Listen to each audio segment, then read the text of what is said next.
Hej og velkommen tilbage til Tri.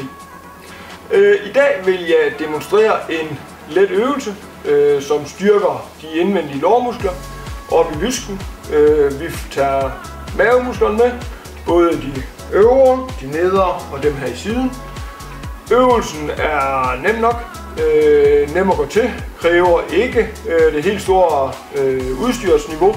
Det eneste det kræver er faktisk en dejlig lille bold i normal størrelse. Det behøver sikkert være en med stof, det kan også bare være en billig plastikbold. Det man gør, det er, at man lige lægger sig ned, kommer bolden imellem knæene og holder fødder på jorden. Så klemmer man sammen her på bolden, og derved træner musklerne indvendigt og op i lysken. Når man skal have mavemusklerne med, så tager man lige og holder bolden fast. Når man klemmer, så løfter man overkroppen og slapper af igen.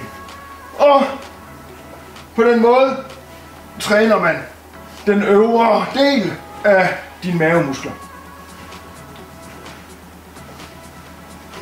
Skal man lige have sidemusklerne med her i maven, så tager man hele vejen op og drejer en gang, så din skulder kommer over til modsatte knæ, og man får dermed styrket sine sidemuskler i maven.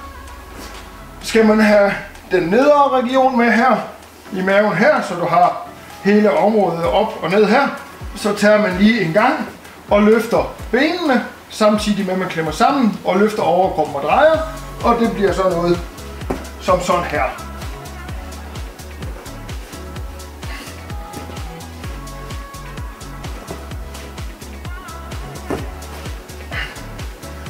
En simpel, effektiv øvelse, som styrker flere muskler på en gang. Den har hjulpet mig igen. For 2 måneder siden kunne jeg ikke løbe. I dag, jamen der kan jeg løbe i går, eller i søndags. Der løb jeg 10 km, og jeg skal ud og cykle 40.